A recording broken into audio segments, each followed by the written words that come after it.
Okay, good morning, everyone. So this one is the lectures for this day. And so last time we started on multi-step method. So because we didn't have time, so maybe let me start again on multi-step method. So multi-step methods compute yn plus 1, not only based on yn, okay?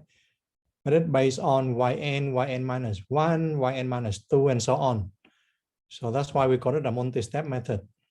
So for example, two-step methods is, is defined like this. So yn plus 1 is defined based on yn and yn minus 1. Okay, so it's two-step. And now we will study two families of multi-step methods. So the Adams-Basford methods are the explicit multi-step method. Adams-Moulton will be the implicit method. Okay. So now let me draw pictures of Adams-Basford method. Oh, sorry. I have to set up my camera. I forgot. So let me pause the recording and I set up the camera. Okay, so one second. So let me pause the recording. Okay, so the multi-step method, yeah. So the ideas of the multi-step method is like this. So remember before you have y, so you have t here, right? So this one t and this is y, yeah. And you have, so this one is tn plus 1. And this one is tn. This one is tn minus 1, tn minus 2, and so on. Okay. And now the question is, you have to try to find out the value here. Okay, so the value here. So what is yn plus 1? Okay, and assume that yn minus 1, yn minus 2 have been computed, right? So this one, the dots, we assume that we have computed, at least numerically. And so you remember the formula. So yn plus 1 is by the formula by the fundamental theorem of calculus, just the integral of y prime from tn to tn plus 1, yeah. Okay, and what is y prime? Well, remember we solved the ODE y prime equal f y t, right? So now you have this one is just f y s ds, yeah, tn plus 1, right? But the problem is, I mean, we know the function f, but we don't know the function y, right? So y we don't know exactly. So now the idea is you replace, you approximate, okay, you approximate the integral by integral of a polynomial. Okay, so the polynomial from tn to tn plus 1. Yeah. So what is the polynomial p? So now I will construct a polynomial p based on, those known values. So I will base on my known value. So this one is, so I will construct the polynomial p based on those known values. Okay. So now I construct a polynomial p so that ptn, okay, is f of ytn,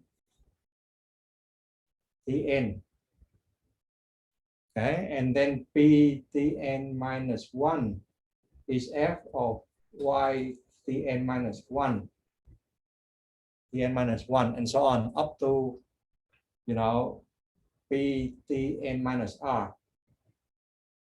Yeah, so this one is my polynomial. Okay. So you see this one is just interpolation polynomials, right? And then I will have my multi-step method. So now remember, how do you construct the polynomial? So remember, the polynomial can be constructed by Lagrangian form, right? So you can construct polynomial p by y of f of y dn time ln, yeah, so lnt. So we will discuss what is lnt later, right?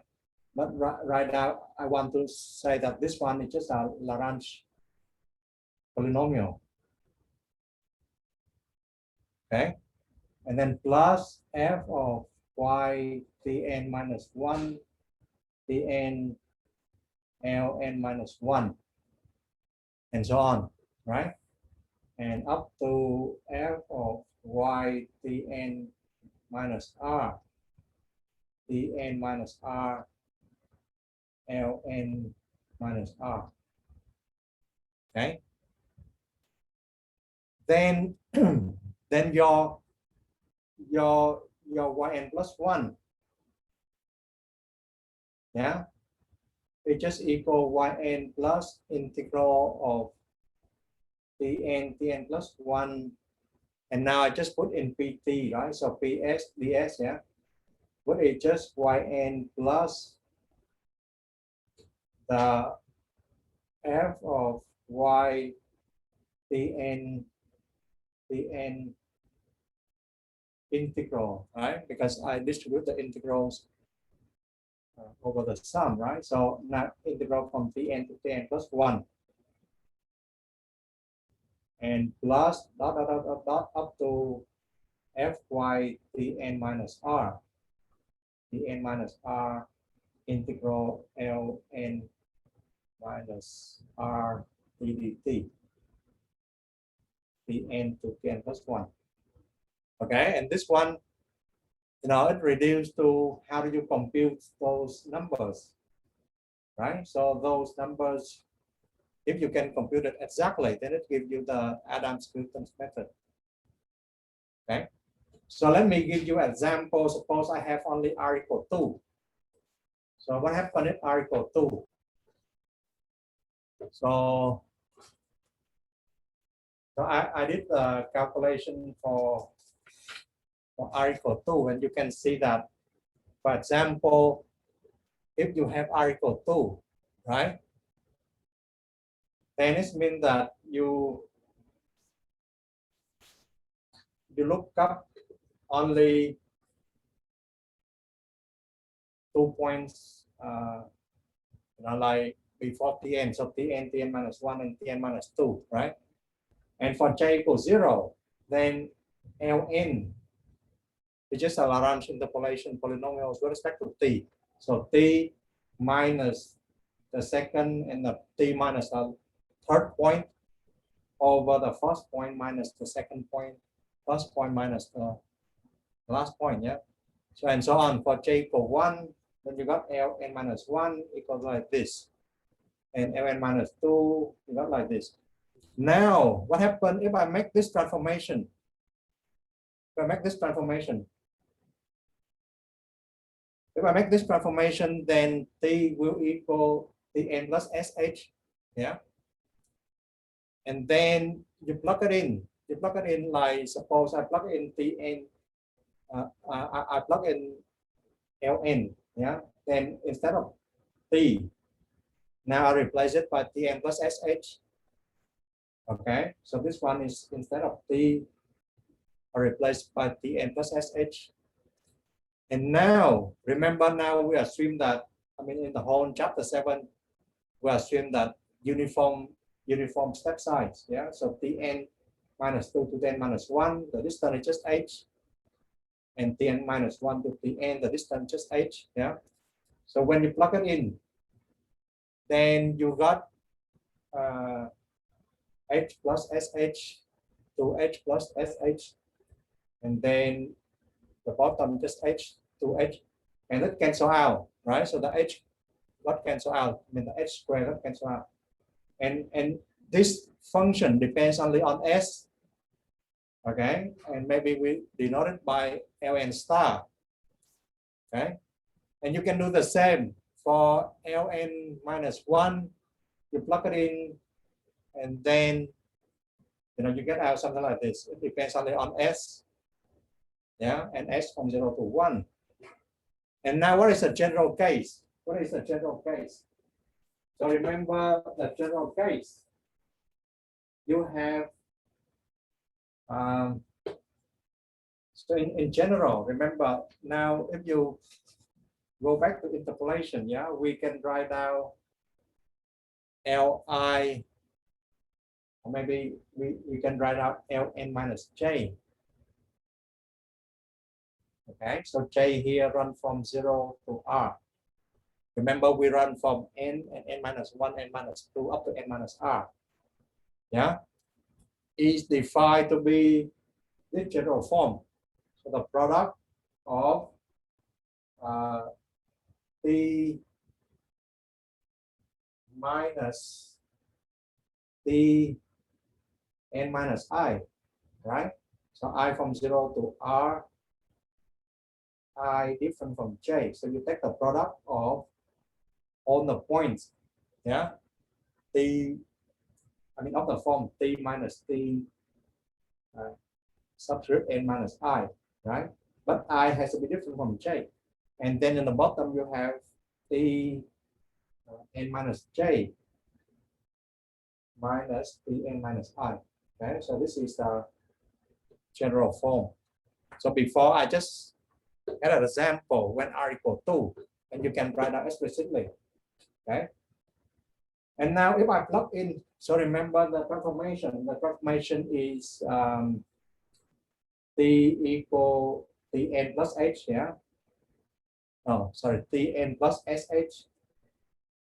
And now if I plug in this transformation, then I have t. So now t are replaced by tn plus sh, okay, minus tn minus I. And then I have tn minus j minus tn minus I. And this is the product I from 0 to r, yeah, and I different from j. Now you will see some cancellation, right? So now, so what is tn minus I? So remember tn, yeah, I mean without loss of generality, you can assume that tn is just equal,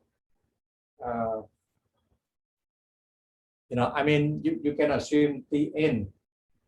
So let me put it a bit down here, yeah. So tn, you can assume this will be like a plus nh, right? Yeah. Then what is tn minus I? So tn minus I will be a plus n minus ih, right? So when you take the difference, okay, then the nh, I mean the little a got cancelled, right? A is the left hand side of the intervals. Then the nh got cancelled as well, right? So the nh, so what you are left with is just ih. So you just have ih here plus sh, okay? And do not forget that this is a product I from 0 to r, I different from j. Okay. And similarly here you have, tn minus j minus tn minus I. So you have tn minus j is just a plus n minus jh. Yeah. So when you take the difference, you have minus j plus I. Okay. H, yeah. So do not forget the H. Okay. And now if I cancel H, then I have the last formula. So I just have I plus S over I minus J. Well, this product is a big product, a big product. Yeah. So I from 0 to R, and I different from J. Okay. So that is exactly what I have in the slide. So now if you go back to the slide, so after we do this transformation, we go back to the slide, and so I will show you this is the final formula.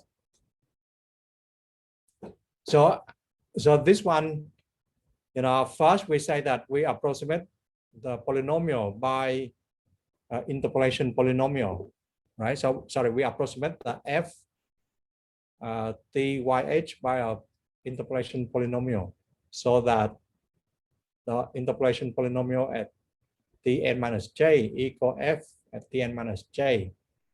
Okay, and this is the general form of Lagrange interpolation polynomials.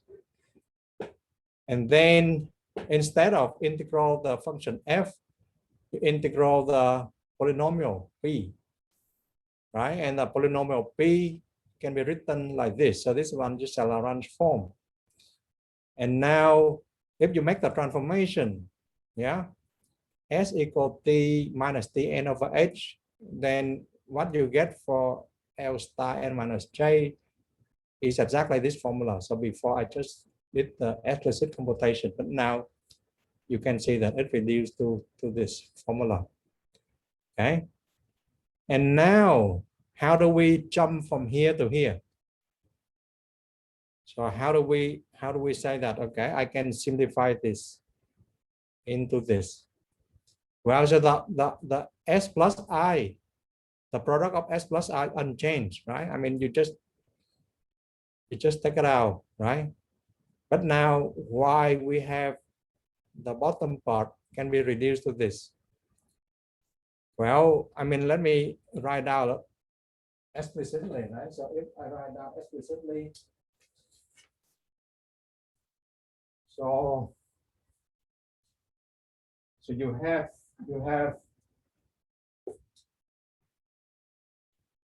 let me copy down the formula. Yeah, so the product of s plus I over I minus j I equals 0, I different from j. Okay, so now we will see that, so this one will be the product of, well, let me share my paper. Yeah,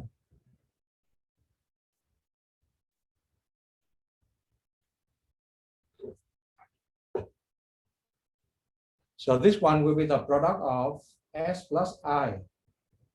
Okay, I from 0 to R, I different from j.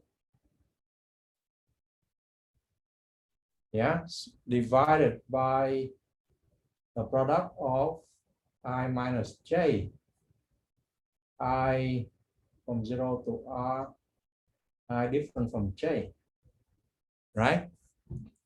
Well, this one unchanged, right? I mean, we are discussing about the bottom part. So now what is the product of I minus j, I from 0 to R, and I different from j? Well, you can write out explicitly, right? So now I run from 0, so I will start from 0. So 0 minus j. So remember, j is fixed. Okay, and j running from 0 to R. Yeah, so this is the condition on j. Yeah, j can be 0, 1, 2, 3 up to R. So now I start from 0, then 0 minus j, then 1 minus j, and 2 minus j, and so on, right? And now you see, I will stop at j minus j, right? So I mean 0, 1, 2, then it will increase until j, right? Yeah. And then I start again, j plus 1 minus j, j plus 2 minus j. right? So remember, j keep increasing from 0 to r until you stop at r minus j.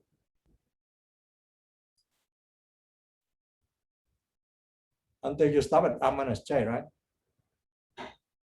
And now, okay, now look at this one. So this one, every term's here, right? 0, 1, 2, is less than j, yeah? So that's why you have minus j. Then this one is minus j minus 1, right? Because, you know, the negative. So actually you can pull out the negative to negative, you know, to the j terms, yeah? And then this one will become j, you know, j minus 1, j minus 2, up to, well, I mean, this one we cannot have j minus j. You know why? We cannot have this term. We cannot have j minus j because j minus j is equal 0. The whole thing equals 0. We cannot have this term. Why is that? Anyone? Are you still there?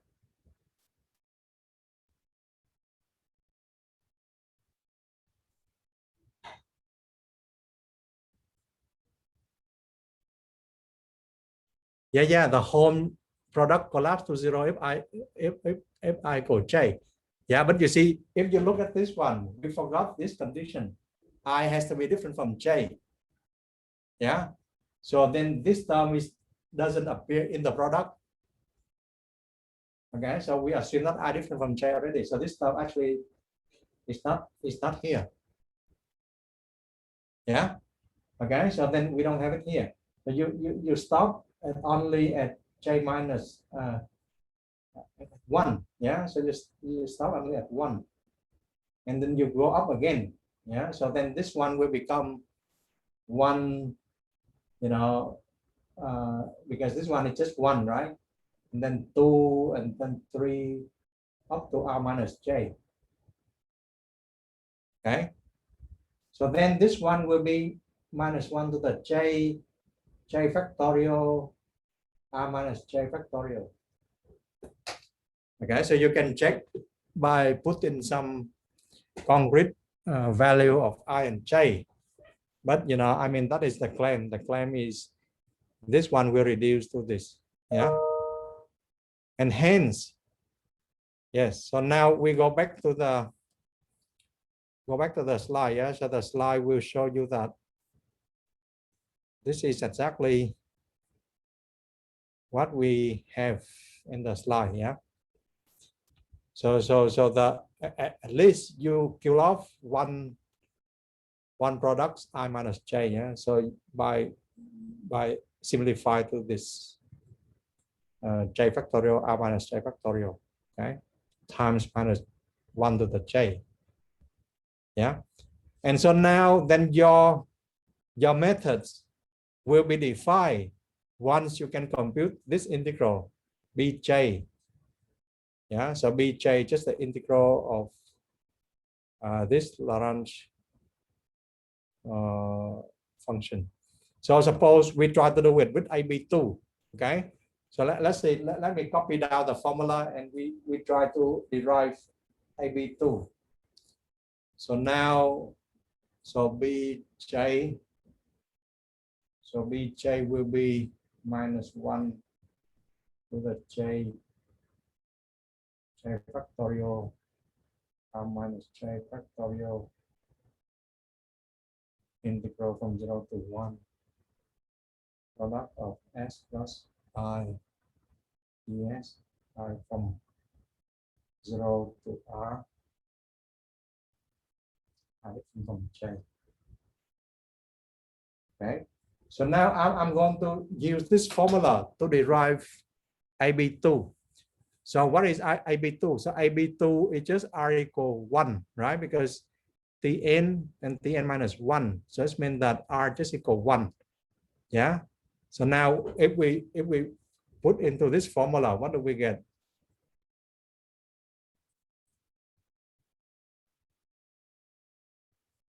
So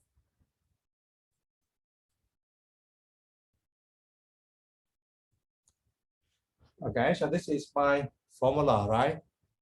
For a general case. But now if I put in R equal 1, okay, so R equal 1, then J just has two values, 0 and 1, right? Because remember J run from 0 to R. So J has to be only 0 or 1.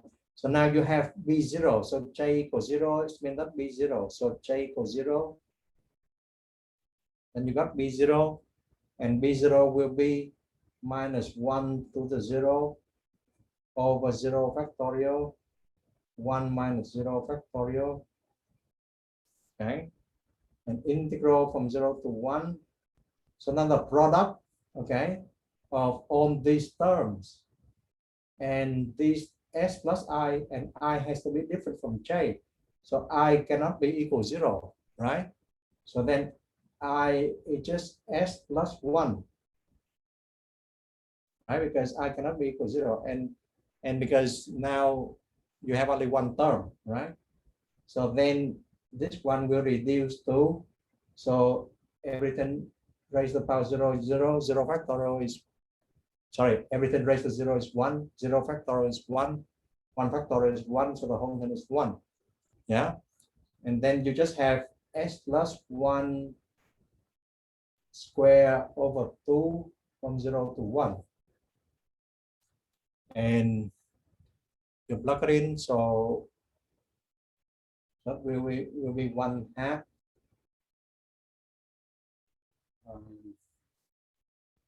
So put it in 1, then you got 2 square minus 1 square, right? So 4 minus 1 is 3/2. Okay, so if I do my calculation correct, it should be 3/2. And now J equal 1. Then I got B1. So B1 will be minus 1 to the 1 over 1 factorial and 0 factorial. Okay. And now what is the integral? So the integral will be, so now you have to stay away from S plus 1. So just integral of S ds. Okay. And this one just give you 1/2, right?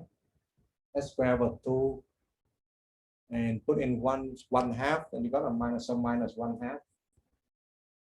Yeah. So then what is my formula? So my formula will be yn plus 1 equal 3yn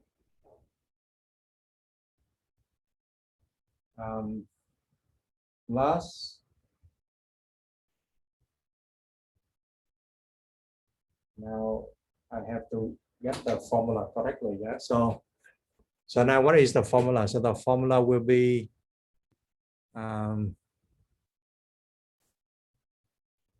yeah, so it's correct. So B1H. So then B1 will be, sorry, B0H. Yeah, so will be 3H over 2 FTNYN.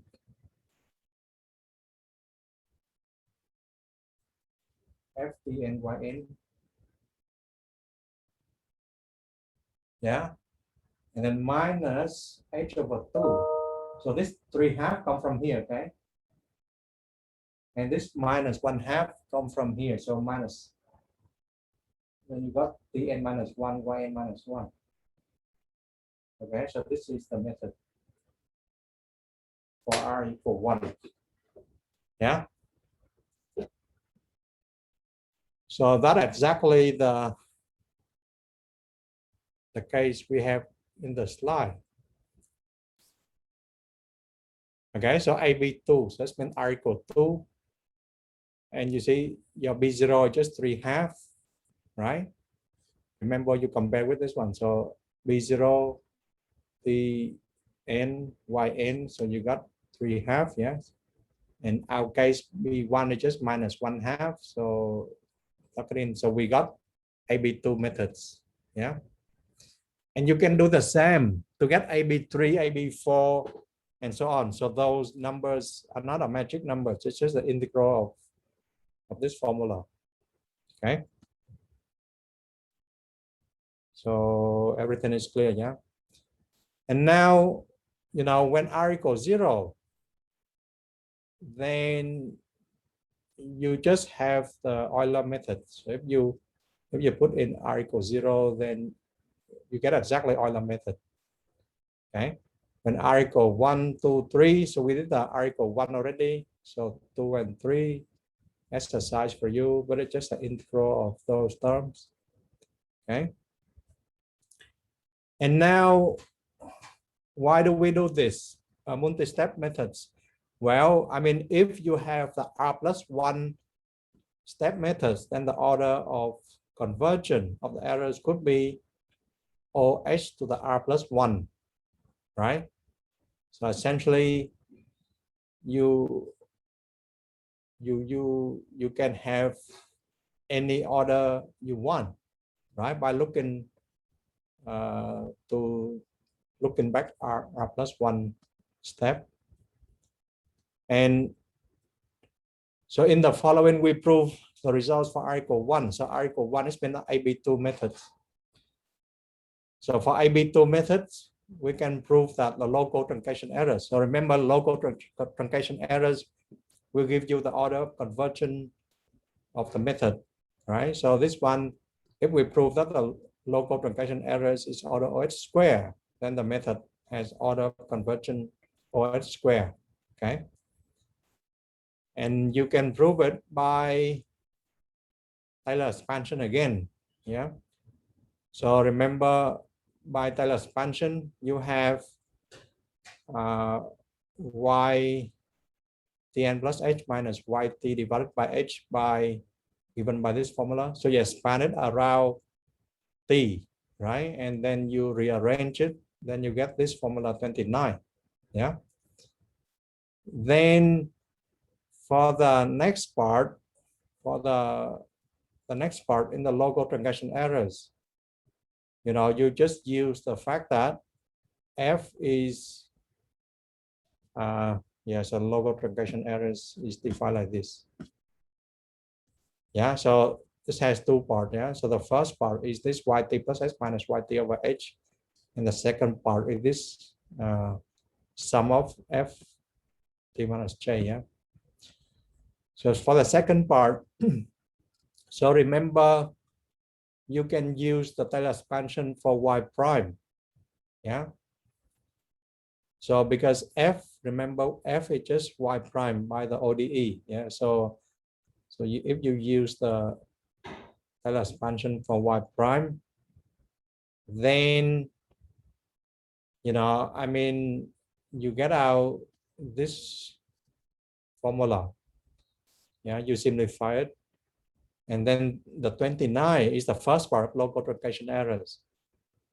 And the last one is the second part, yeah, of the local truncation errors. And when you take the difference, then the y prime got canceled. Y double prime divided by 2 multiplied by h got canceled.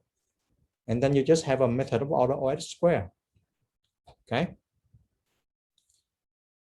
So you see, AB2 methods, we have the same order of explicit Runge-Kutta method of order 2. Okay. So in the sense that the errors between the exact solution and the approximate solution is OH square. So, you know, I mean, the drawback, the disadvantage of AB2 methods is, you know, you need 2 points to start with, right?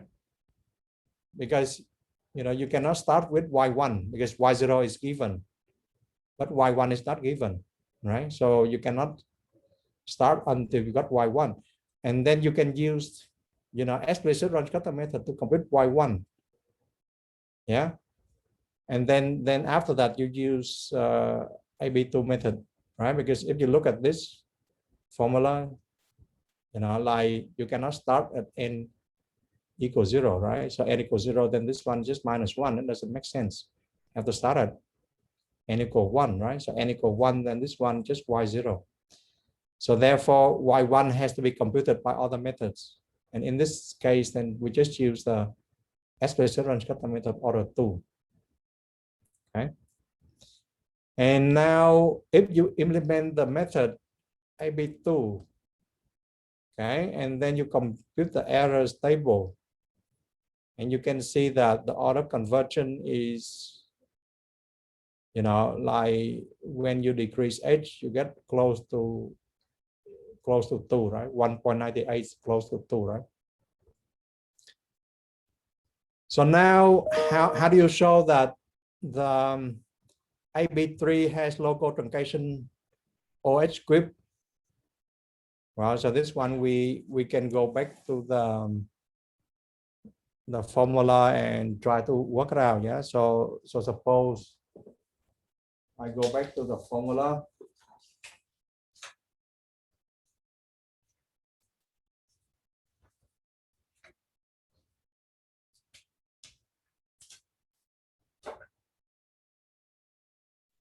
So now suppose I go back to the formula. So what is the local truncation errors for AB3?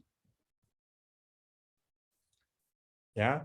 So let me write down this formula. So for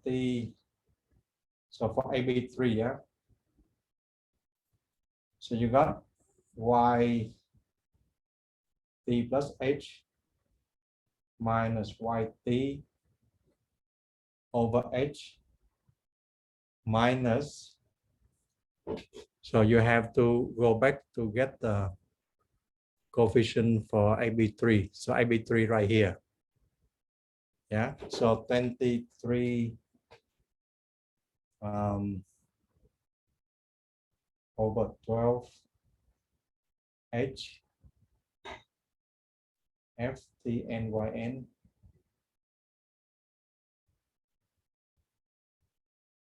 minus 16 over 12. So become a plus 16 over 12 h f t n.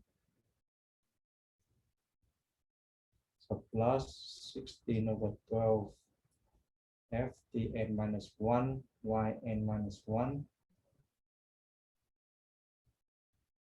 And then the last one will be 5 over 12 f t n minus 2 y n minus 2. Okay.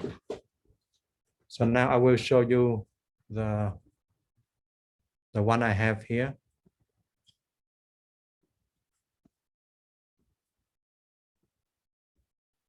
So question. So okay. So no question yet. Okay. So this one is the local truncation errors for AB3. Okay. So you just plug in the numbers. And now remember that you got the yt plus h minus yt. Okay. So maybe yt plus h is yt plus y prime th plus y double prime th square plus y triple prime h cubed plus something of higher order, right? So, well, I think I have to give one more term. So y to the 4th over 24 h to the 4 plus higher order term. Yeah. And then I rearrange it. Then I have yt plus h minus yt divided by h. It just equal y prime plus y double prime over 2h plus y triple prime over 6 x squared plus y to the fourth derivative over 24 x cubed plus something higher order, right? Yeah. And now I have to plug it in. So now remember my FTN. So my FTN, so I use the same trick as before, right? So I have f of Tn Yn is, if you remember how we did it for the AB2 method, well, we set up this one f of, no, actually this one we cannot we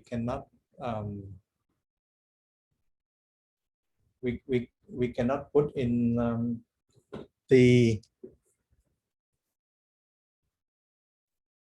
we have to go back a few steps. Yeah, so this one you cannot put in Tn. Yeah, you have to put in T. So T only. Yeah, so this one is T. Okay, and then this one you have to put in T minus H. So this one you have to put in T minus H. And this one, well, y of T minus H, yeah.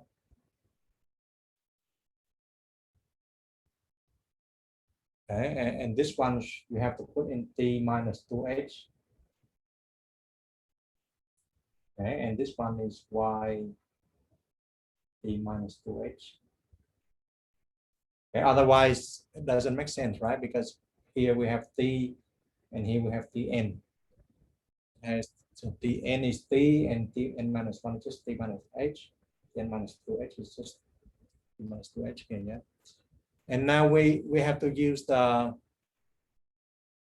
ODE, yeah. So FTY is just y prime at T, yeah. And then what is the f of T minus H?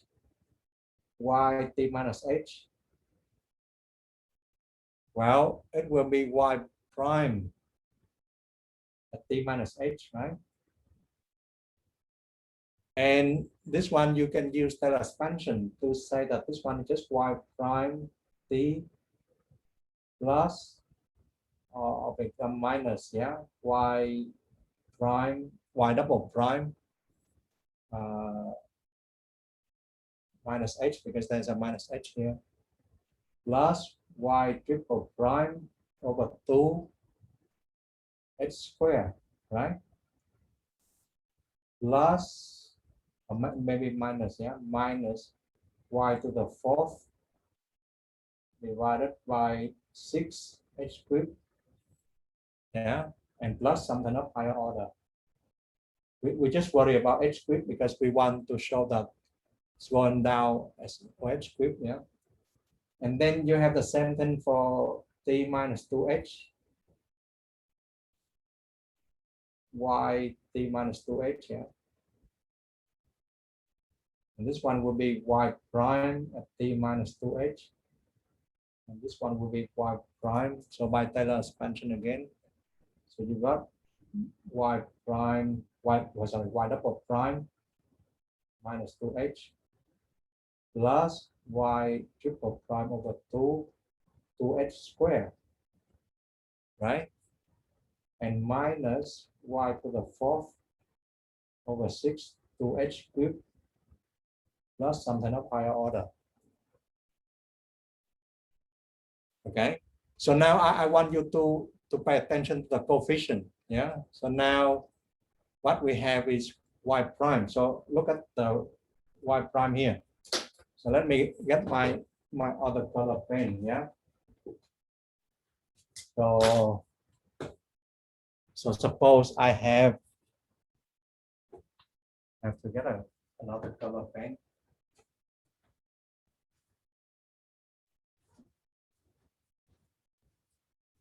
So you can see that. Now suppose I just take the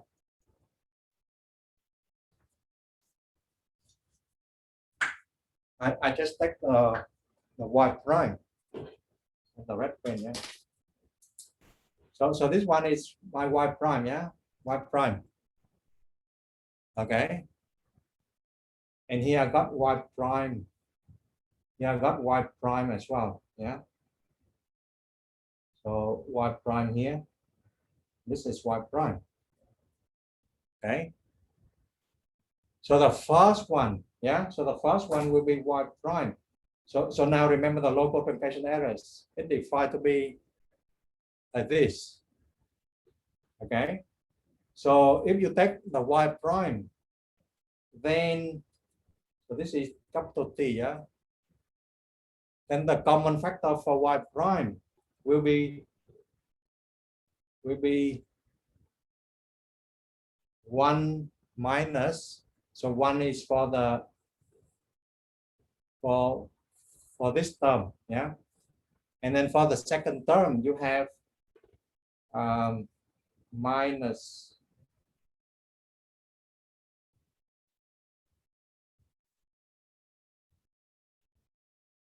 So now what is going on with the h? What is going on with the h?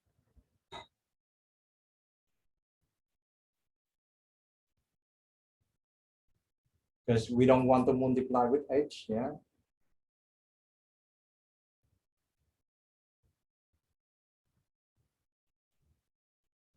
So let's see what happened to the h. The local truncation errors doesn't have the h. Sorry, if the local truncation errors, let me double check, but I think the local truncation errors doesn't have the h.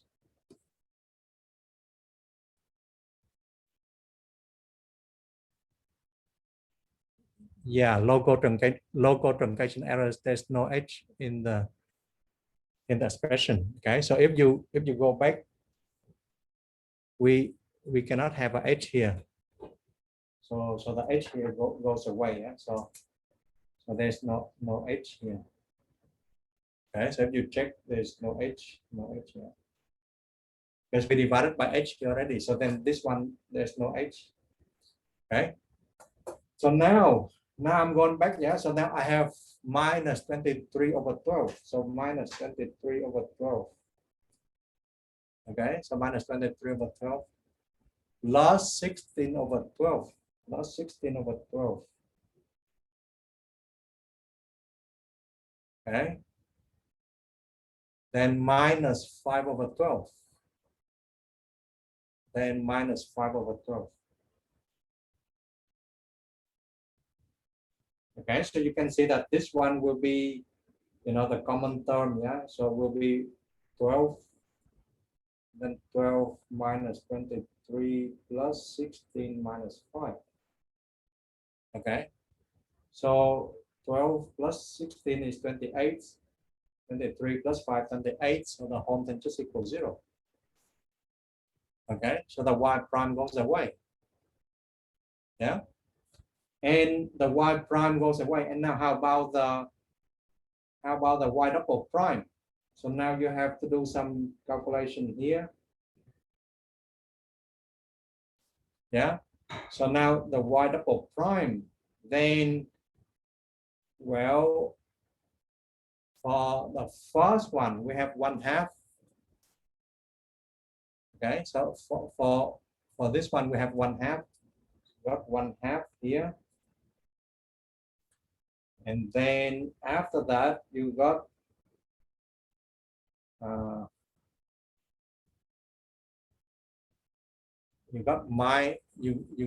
so the second one will be minus 16 over 12. Yeah, minus 16 over 12.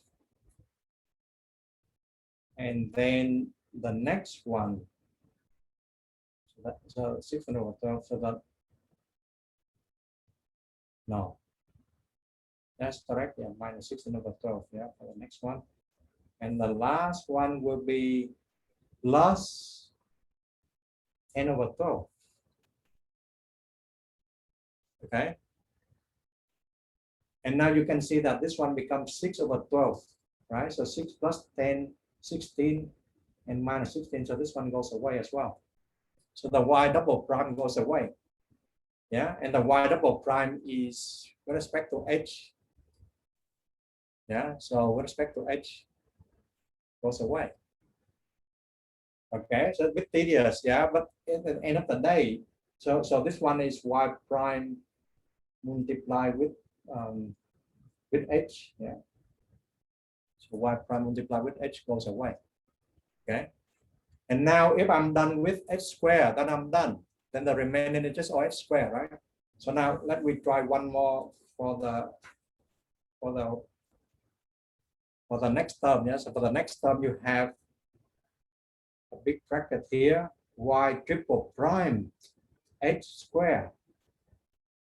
Okay, and then if I'm going back to the y triple prime, go to here, yeah, y triple prime h squared, then I have 1/6. Okay, so I have 1/6, and then I have the next one will be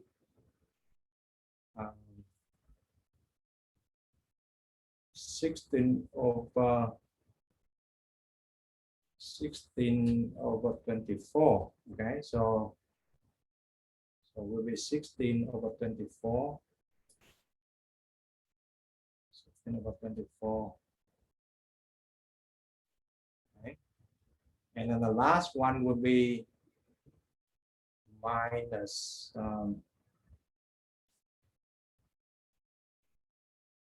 so this one can be cancelled. So this one could be reduced to just 2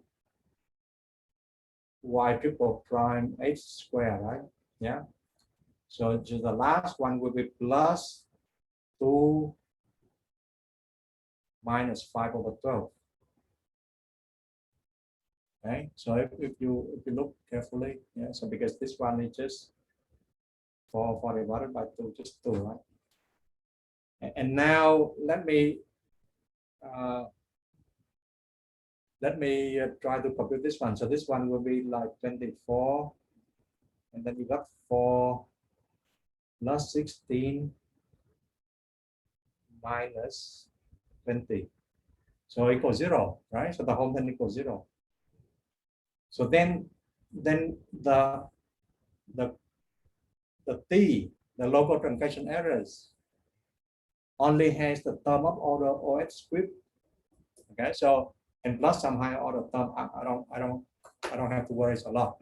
But my calculation show that the constant goes away, the h go away, h squared goes away, right? And so that is how I show. I mean, it's a bit tedious calculation, but you will see that at the end of the day, what you have is just this one. So the AB3 method has truncation error OH squared. Okay. So by applying the calculation. So we stop here maybe for 6 minutes and we start again at 103. Okay. Okay. So any question? Okay. So we just showed that the Adam-Basford method order 3 has truncation errors OH squared. Okay. So just apply the definitions and the Taylor's theorems. And now, what is Adams-Moulton methods? Well, for Adams-Basford methods, you know, I mean, it's just an explicit method, but Adams-Moulton method will be implicit method. Okay. So now instead of interpolating, you know, from Tn minus R to Tn, now you interpolate from Tn minus R plus 1 to Tn plus 1. Okay, you just change the polynomial P a little bit. Yeah, you shift it forward one time step. And now the formula will have this modified form. Okay, and we similarly, like AM methods, you can define similar to AB methods, you can define AM methods like this. So by this formula, so the yn plus 1 is given by this yn plus this sum of bj. But now, see, because we start from tn plus 1, so j start from minus 1, right? So then put in j equal minus 1, you got tn plus 1. And now, you know, we skip the derivation, but essentially you got to shift the index just by 1. And then you got the very similar looking formula, right? So bj is like this integral. Again, now it's s plus I, but now I run from minus 1 to r minus 1. Yeah. So before, remember, you have in AB methods, you have r from 0 to r. Yeah, but now you have I from minus 1 to r minus 1. And then for a few cases, you know, you can see that for r equal 1, 2, 3, you have AM2, AM3, AM4. So look at the formula. So on the left, you have yn plus 1. On the right, you have yn plus 1. So it's an implicit method, okay? So every step, you have to solve a nonlinear equation. Yeah, so this one, the same here, you have yn plus 1 on the left, on the right, and yn plus 1 on the left. Yeah, so it will be a implicit method. So now the local truncation errors. Okay, for AM2, so this one Adams-Newton method is defined to be this formula. Show that the local truncation errors is of this form. So AM2 will be order OH square. Okay. So maybe we skip this derivation. Yeah. I mean, you can use the Taylor expansion again. And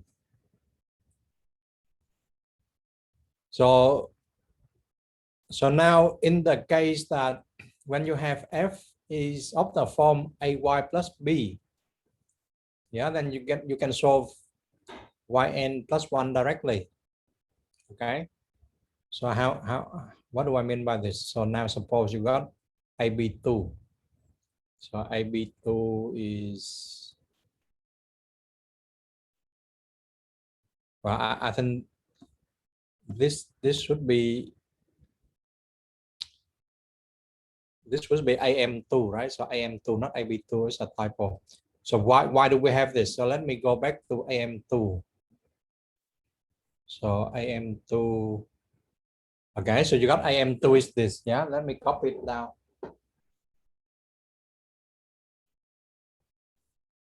So AM2 is yn plus 1, yn plus h over 2 f of tn plus 1 yn plus 1 f of tn yn. Okay. So this is my AM2. Let me show you the screen. Yeah. Sorry, the piece of paper. So actually, if you look at this formula closely, it is just a trapezoidal method. Okay, so right, I mean, this is the area of the trapezium under Tn and Tn plus 1. Yeah. So remember, I mean, if you approximate the integral, so Tn here, Tn plus 1 by trapezium, and you have this method. We call it trapezoidal method, but it's a special case of AM2 method. Okay. And now the slide say that what happens if you have F is of a special case A plus B. So what happens if F is AT Y plus BT? What happened to this method? And now, I mean, you just plug it in, right? So then you got yn plus 1 will be, well, just put it in yn h over 2. And now instead of f, then I put atn plus 1 yn plus 1 plus btn plus 1. Right? Remember, this is my function f evaluated at tn plus 1. And then plus f of tn yn.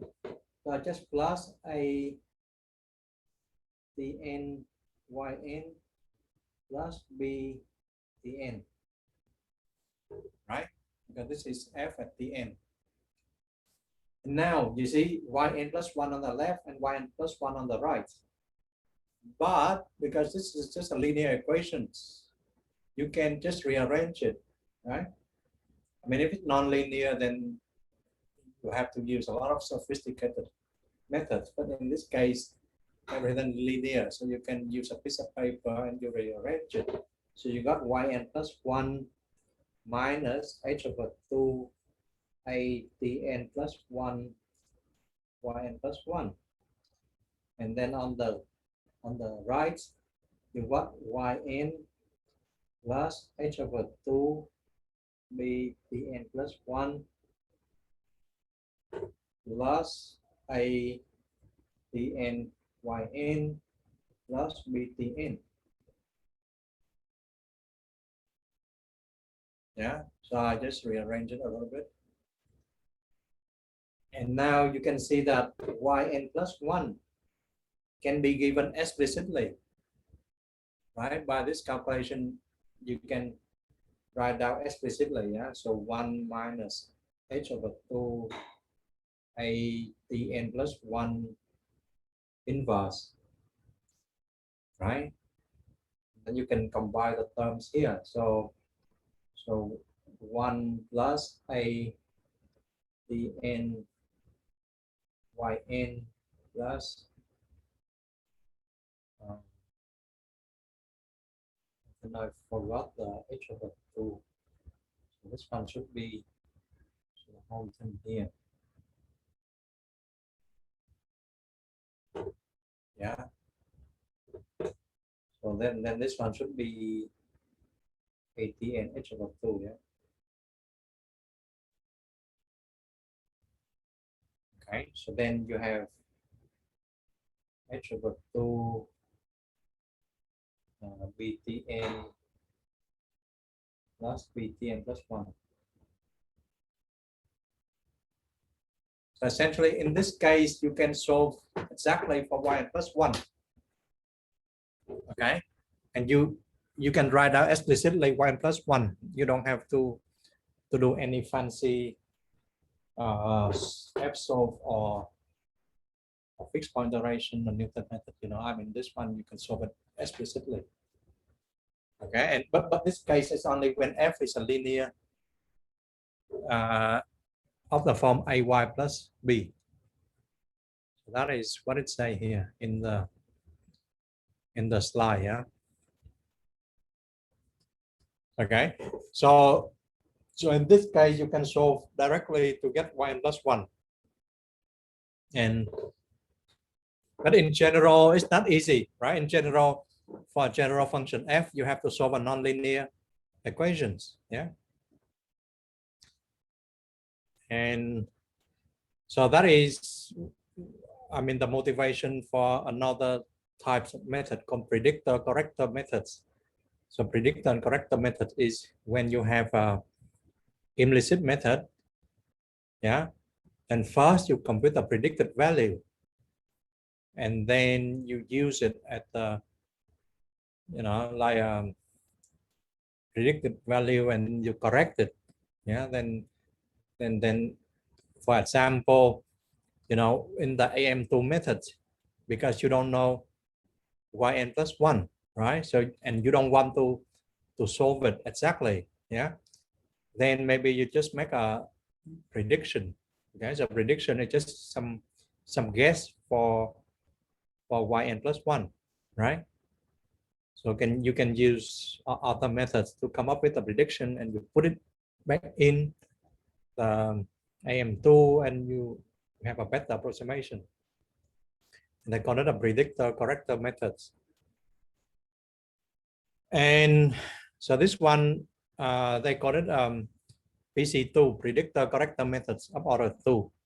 Okay, and the predictor then is just the Adams-Basford method, which is an explicit method, and the corrector is the implicit methods.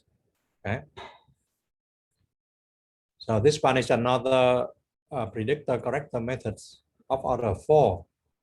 So they use explicit method for predictor, so Adams-Basford, and then use the implicit method as a corrector.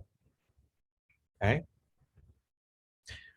So we don't have time to show that, you know, but it could be done, right? The AB4 and AM4, all of them will have a local truncation error of order OH to the 4.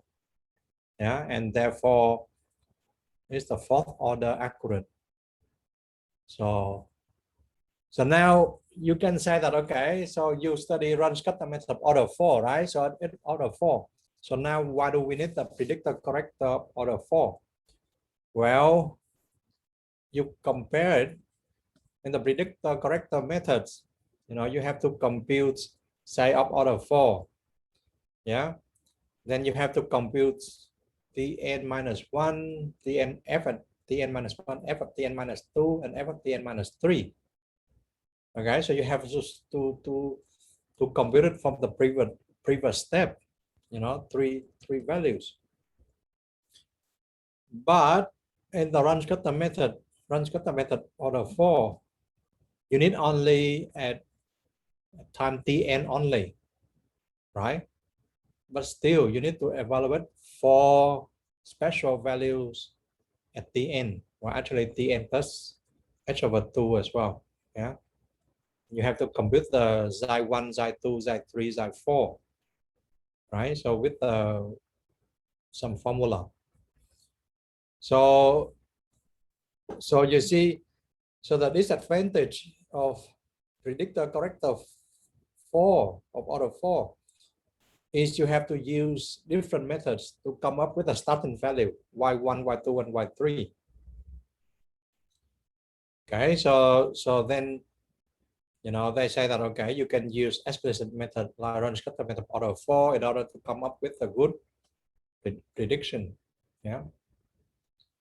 And so this one is an example. And if you run it, then you compare AB4, PC4. So this one Adams-Basford method. This is a predictor-corrector method order 4, and this is a Runge-Kutta method order 4. So by now we know this already. So this explicit Runge-Kutta method order 4, and you compute the order of the errors. So this one AB4. Wow. So all of them, when h go to small, it will be very close to 4. Okay, so the order is close to 4. But the errors of PC4 is, you know, like a little bit, you know, larger than the Runge-Kutta method order 4. Okay. And this one is another example. If you use predictor-corrector method order 2. Okay, and then for the initial guess, then we have to use the explicit Runge-Kutta method order 2. And now, so we can play around with that, yeah. And now to a new topic, which is actually not very new because you've been doing it for your project, yeah. So you can do a system of system of ordinary differential equations, you know, because before all the methods is only for one ODEs, yeah. But actually you can do it for in this case is P ODEs at the same time. So in your case, in the project, you have P equal 3. Okay, so 1, 2, and 3. And then you can draw a system like this. And you can draw in a vector form. So you put y to be y1 up to yp, and f is a function. Now you have a p components, yeah, f1 up to fp, and the initial point is column vectors of p rows as well. And you can write down, you know, with this notation, you can write down as a single vector ODE. So dy over dt equal f dy. So in your case, in the project, y just a vector of 3 components. Yeah. So now what happens if you want to solve a higher order equations? You know, like remember you have only y prime equal f, but what happens when you have y double prime equal f? Well, the trick is you just convert it into a system of 2 equations of order 1, right? So in this case, suppose I have y double prime equal f, yeah. Then I have to define y1 is just equal y, and y2 equal y prime, okay? So now you see that you have y2 equal y prime, sorry, y2 equal y1 prime, yeah? Because y1 equal y, so y2 just equal y1 prime. And then what is y2 prime? So y2 prime is just y double prime, and y double prime just equal f. And now you can have the system of 2 ODEs, and each of them is first order, right? And it will be of this form of the system here. Okay, and then you can solve it. So this one is an example. Suppose you have, you know, like 2 bodies and two spheres. They attract each other, right? And so the acceleration of the first body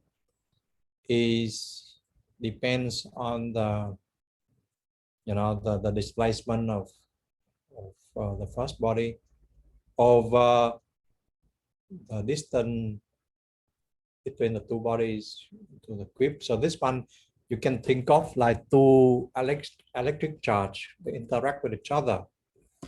Then they can write out their equation in this form. And now how do you convert it into a system of first order equations? Well, I mean, let me copy it down and then I'll show you how to convert it easily. So you have x double prime equal minus x over r cubed, y double prime minus y over r cubed, 0 equal 1 minus epsilon, x prime 0 is 0, y prime 0 is 0, y prime 0 is 1 plus epsilon, 1 minus epsilon, yeah. So now let me, and r square is just x squared plus y squared.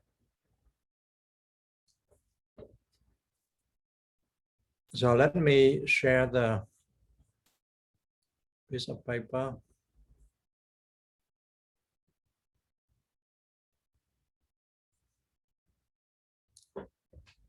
Okay, so this is my equation, yeah. So now I just write down what is my like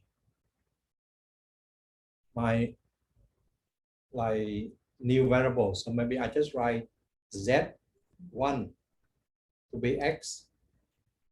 Okay. So this is the equation you have right now. I just put in z1 equal x and z2 equal x prime and z3 equal y and z4 equal y prime. Okay. And so now what is my what is my my equation? So my equation will be Z1 prime, okay, equal, so Z1 prime equal X prime, right? X prime equal Z2. So I just have Z2 here. Yeah. And then what is Z2 prime? So Z2 prime is just X double prime. Yeah. And X double prime is just minus X over R3. So minus X is just minus Z1. Yeah. Over R3. So we can put it like this. Yeah. And then what is Z3 prime? So Z3 prime is just equal Y prime. Yeah. And Y prime equals Z4. And then Z3 double prime. Oh, sorry, not Z4 prime. Yeah. So Z4 prime. So Z4 prime will be Y double prime. Yeah. And Y double prime is just minus Y. Okay. And Y just Z3 over R cubed. And R cubed here. Sorry, R here. It's just the square root of X squared plus Y squared. And with just Z1 square plus Z3 square. Okay, so I can write down, you know, I mean, this one is just like dz over dt. I mean, z is a vector, equal f of z and t, right? I mean, there's a system of first order ODE. And now do not forget about the initial condition. So initial condition is Z0. So what happened at Z0? So Z0 is just X0, X prime 0, Y0, Y prime 0. And X0 is given to be 1 minus epsilon, X prime 0 just equals 0, Y0 just equals 0. And this one just 1 plus epsilon, 1 minus epsilon, take the square root.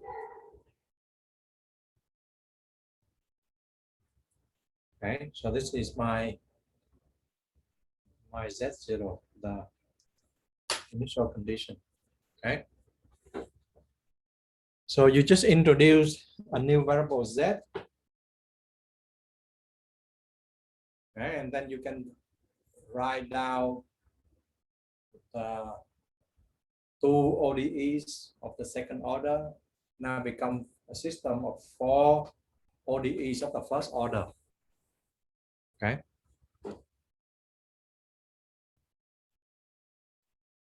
And that is this question. And maybe now, you know, we've been talking about explicit and implicit methods. So why bother? So why bother to talk about implicit method when you have to solve nonlinear equations? Yeah. So now consider this very simple ODEs. Okay. So Y prime is minus 30Y. Yeah. So Y0 is given by some number. And this ODE, you can solve it, you know, by calculus. So it will be, this is your exact solution. Yeah. And now look at this exact solution. When t go to infinity, what happened to yt?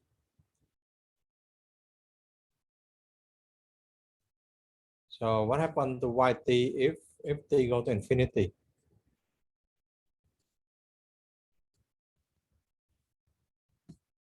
Yes, go to 0. Yeah. So just notice that. Yeah. Okay. So now, yeah. So we say that, okay, limit of yt t go to infinity is equal 0. Okay. And now we will use a numerical method to solve this ODE. And the numerical method will have the solution yn. Okay. And you expect that yn go to 0 when n go to infinity. Yeah. And now we use 5 different methods. Okay, Euler's method, implicit Euler's method, Ron's-Cotter method order 4, Adams-Bufford methods, and predictor-corrector methods order 4. Okay, so remember this RK4 is explicit method, yeah. AB4 explicit method, yeah. Predictor-corrector is like, can be considered like implicit method. And now you plot the solution. Okay, so now plot the solution. Well, so we increase H a little bit, yeah. So H is 0.05. So you plot it, and you can see that in this case, the numerical errors went down to 0, right? And now you say that what happened if I increase H to 0.066? Well, the errors start to fluctuate, okay? And it doesn't go to 0, right? And now if you increase the size a little bit more, the step size a little bit more, so 0.08, then it starts to become very big, you know, so like at t go to 2, go to fluctuate between minus 1,500 to plus 1,500. And when you increase H a little bit to 0.1, start to close up, okay? And now you do the same for Ron's-Cotter method. Yeah, so now if you start with H equals 0.06, well, the error is going down, exact solution go to 0, the RK method going to 0, everything is good. You increase H a little bit more, okay, so make it 0.08. Error still go to 0. I mean, sorry, the exact solution is still go to 0, so still pretty good. But now if you make H to be 0.1, so start to goes up, yeah. And if you increase slightly to 0.13333, then the error start to close up to 100 millions, you know, I mean, not 100 million, 12 billions. Okay, so start to close up. So you can see that the exact solution still go to 0, but now numerical solutions start to close up. Right? So you see the step size is important. Yeah. But now if you try AB4 method, so AB4, remember explicit method as well. So you increase H a little bit, then start to move up and down minus plus 15, and start to close up as well. Yeah. So when H equals 0.02, it just blows up to 10 to the 18. And now PC4 predictor-corrector method. Yeah. So when H equals 0.05, so start to move up and down between minus 30 and 40, you know, so it's not correct anymore. But now if you use trapezoidal method, yeah, so H equals 0.1, still go to 0. 0.133, still go to 0. So trapezoidal method, remember, it's a implicit method, okay? And you see, if you increase H to 0.2, still go to 0. H is 0.25, still go to 0. You see, so this one, this trapezoidal method is an implicit Euler method. So you see, only implicit Euler method give the correct behavior when H is about 0.2. Other method just blows up. And I mean, implicit Euler method is not a very sophisticated method, right? So you see, so why explicit method doesn't work? So now we have to look at the formula. Okay, so with Euler method, so this explicit Euler method, then you have this formula. So yn is just yn minus 1 plus h times f at tn minus 1. Yeah. And remember the f is just minus 30 y, right? So this is a function f. So you replace it at yn minus 1. Yeah. And now you got yn is y minus 30h yn minus 1. Then yn minus 1 is 1 minus 30h yn minus 2, and so on. And then you repeat it, and eventually you got yn is 1 minus 30h to the n. Okay. So now what happened for yn if n go to infinity? When you look at this one. So you look at this last line, yeah? So what condition to make yn go to 0?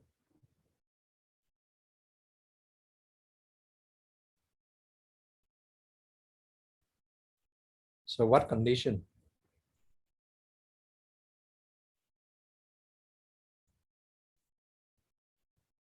Anyone?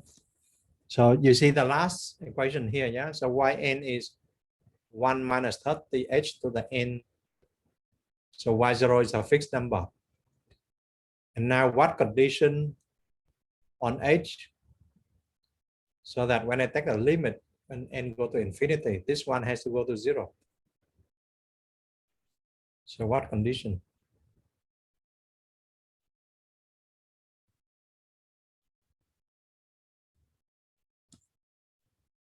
Anyone?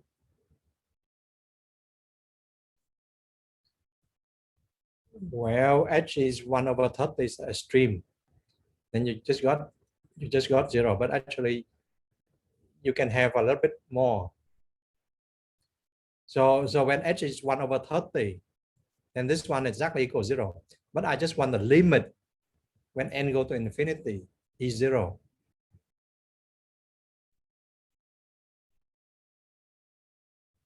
Yeah. So I want the limit when n go to infinity of this expression go to 0. Then what is the condition? Your condition is good but too strong, you know. It means that yn equals 0 for every n. But now I want only the limit, you know, of yn when n go to infinity equals 0. Yes, exactly. So what you want is just 1 minus 30h in absolute value just less than 1. Yeah. So you want, yes, so essentially you just want 30h is less than 1.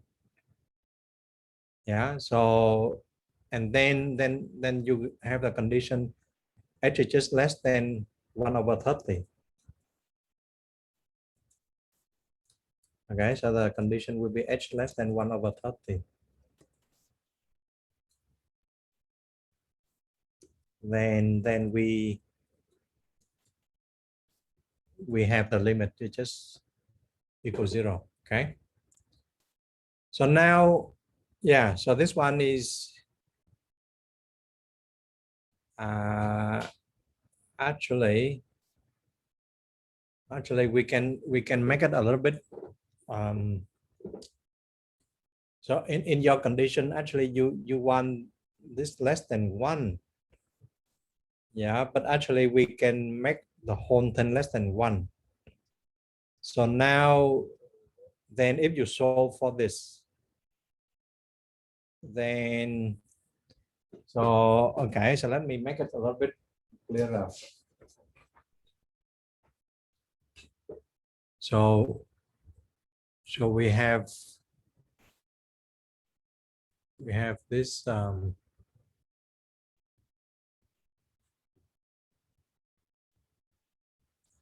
so we have this 1 minus 30h, a whole thing less than 1, right? So which means that 1 minus 30h is between minus 1 and plus 1. Yeah. So the first condition give you like this, which means that minus 2 30h, yeah. And so this one gives you h is less than 2/30, just 1/15. And then here you have 1 minus 30, h less than 1. So h is just bigger than 0. So actually we need this one. So h over, h less than 1/30 is okay, but it's too strict, right? Because 1/30 is smaller than this one. So you can have up to here.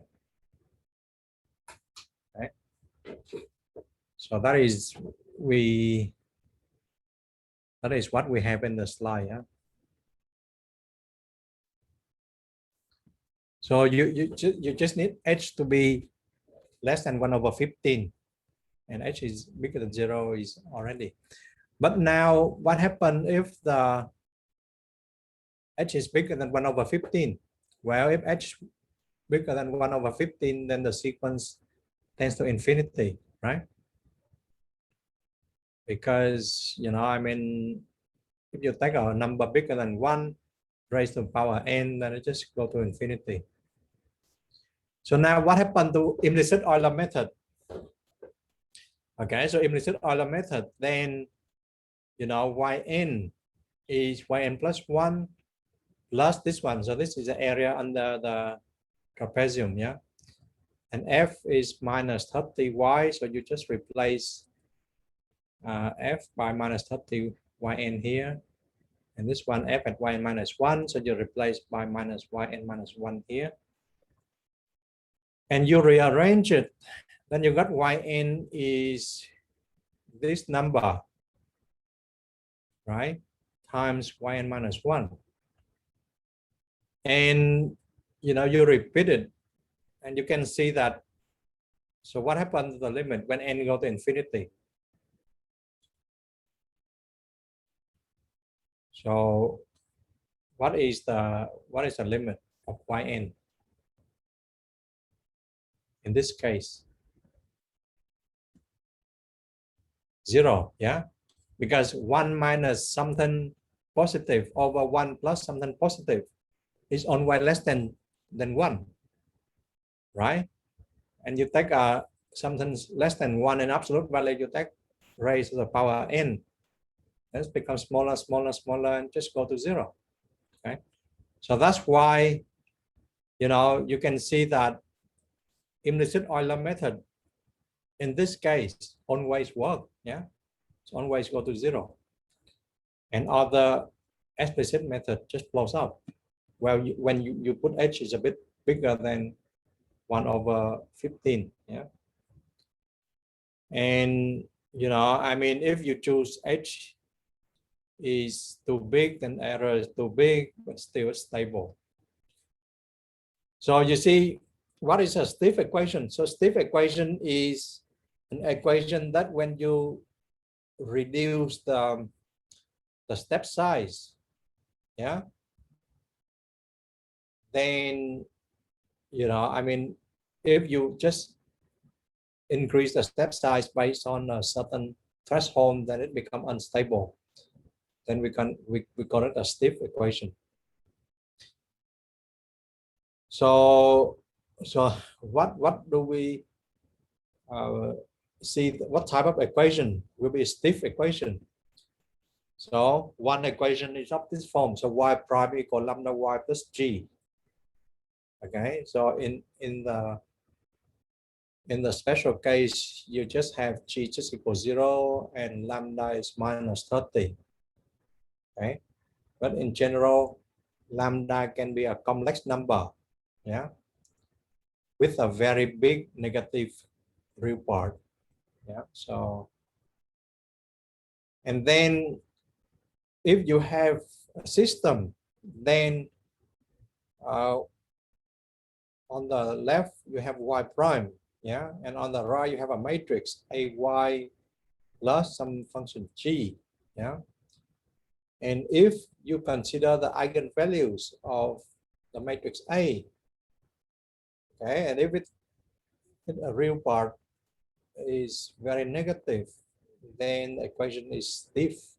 Yeah, so stiff is mean that h has to be smaller than some threshold, otherwise the solution become unstable. Yeah.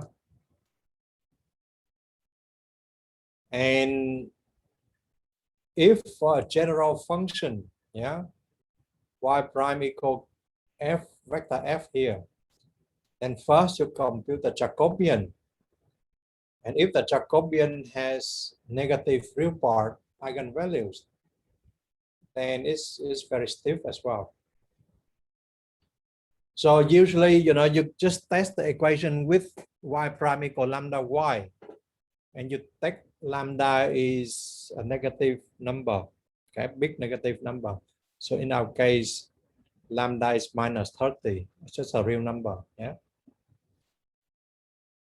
And so now, when you apply one-step method, then you will write down yn will be of this form. So remember Q, you know, for Euler methods, it's just 1 minus 30h, yeah. And for explicit Euler method, 1 minus 30h. For implicit, then 1 minus 15h over 1 plus 15h is the function Q. Okay, so function Q will be different for each method. And if the absolute value of Q, yeah, is less than 1, then you can see that the limit will go to 0, right? When n go to infinity. And now we have the definition. So the region on the complex plane, yeah, when the absolute value of Q, so remember we're on the complex plane, so absolute value is just a modulus, a complex number. If it's less than 1, yeah, then we define this region to be the region of absolute stability. And now, you know, I mean, if the method is astable, if the region of absolute stability contains the entire half plane, yeah, so it means that the half plane, when real part is less than 0 inside the region, then we call it astable. Inside the region of absolute stability, then we call it astable. Okay. So now maybe do some example, yeah. So suppose this is a explicit Euler method. So what is the explicit Euler method? So what is the Q? So remember, so if you take the Euler method, then you have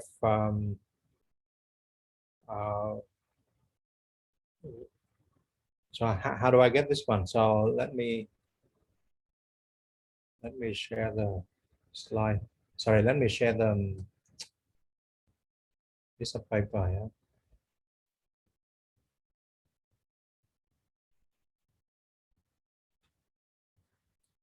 So remember for Euler method, yeah. So remember this one is a test function y prime equal lambda y. Yeah. So y. So this is the function f. Yeah. So on Euler method, yn plus 1 is just yn plus h f of tn yn. Right. So this is Euler, right? So in our case, f is this lambda y. So you just put in yn plus h lambda yn. And this one become 1 plus h lambda yn. Yeah. And this one become 1 plus h lambda and 1 plus h lambda yn minus 1. Yeah, and so on.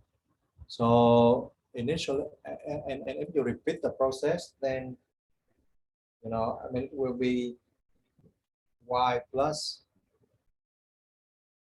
h lambda to the n y0, right? Yeah.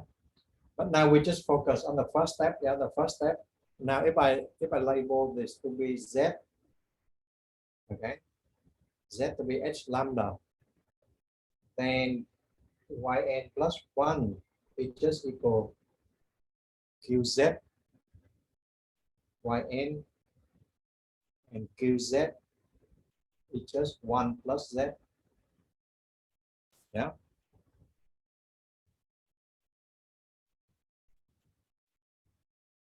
Okay. So now I want to find out what is my region of stability. So region of stability is defined to be, so remember Z could be a complex number because lambda could be a complex number. So H is a real number, but lambda could be a complex number. So in general, Z could be a complex number. Yeah. So now I want to find out the region of stability. Okay. So I want to find out essentially what value of Z to make QZ absolute value less than 1. So in my case, QZ is just 1 plus Z. And I want to make it less than 1. So if I put Z to be X plus IY, yeah, remember a complex number can be written as X plus IY, right? X and Y are two real numbers. Then this one becomes 1 plus X plus IY, less than 1. And if you remember the formula for taking a modulus of the complex number will be the real part, X plus 1 square plus imaginary part, Y square, less than 1. Well, take the square root, yeah. And then you square it, then you got this region. So what is this region? When you draw the complex plane, what is this region? Well, it will be the circle, right? Of center at -1 and 0. Yeah, so center at -1 for X and 0 for Y. And everything inside the unit circle is 1 minus 1. Oh, sorry, not unit circle, the circle radius 1, center at -1. And this is your region of stability. Right? So this is a region of stability for Euler method. So explicit Euler method. Okay, so that is exactly the pictures on the slide. Yeah, so this is the region of stability. So 1 plus Z modulus less than 1. So when you plot it, just this black circle. Okay. And you can see that if you go outside this black circle, then the method is not stable anymore. Yeah. Okay. And now for the trapezoidal method, what is just another name for explicit Euler method. Yeah. So my claim is the region of stability is the half plane. Okay, here we cannot plot the whole half plane, but actually it's the whole half plane. So let me do the calculation. So if you remember the function qz, we had it before. So yeah, so q is like this. So 1 plus h lambda over 2. When you put z equal h lambda, then you got 1 plus z over 2, and then this 1 minus z over 2. And now I want to show you that this region is the whole half plane, yeah, of the complex plane. So now, how do I do that? So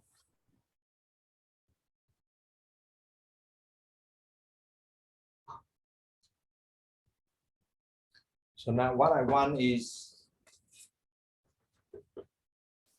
what I want is the region in the complex plane. So that z plus, sorry, 1 plus z over 2 over 1 plus z over 2.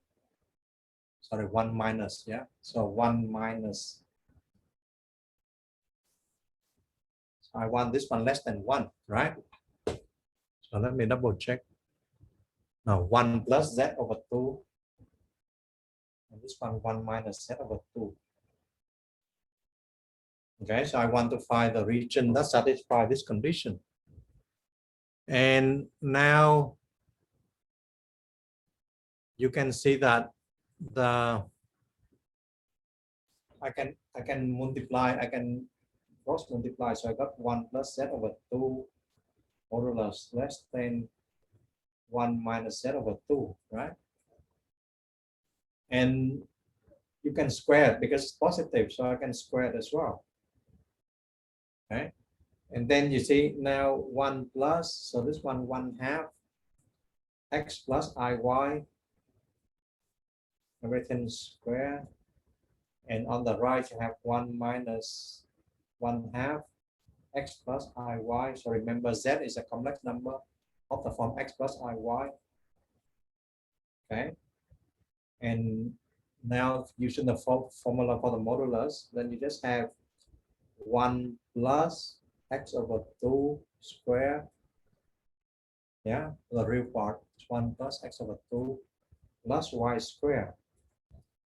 And here you have 1 minus x over 2 square plus y square. Yeah. And now you can see that the y square got cancelled. And here you have 1, well, you squared, so 1 plus x squared over 4 plus 2x over 2, so it's got x. And this one 1 plus x squared over 4 minus x. So this one cancel. So you just got x less than 0. So if x less than 0, then it's the whole half plane. Okay, so this one is the whole half plane. So this one is x less than 0. Yeah. So that is the results we saw on the slide. Okay, so maybe we stop here. Yeah. So any question? So stop the recording.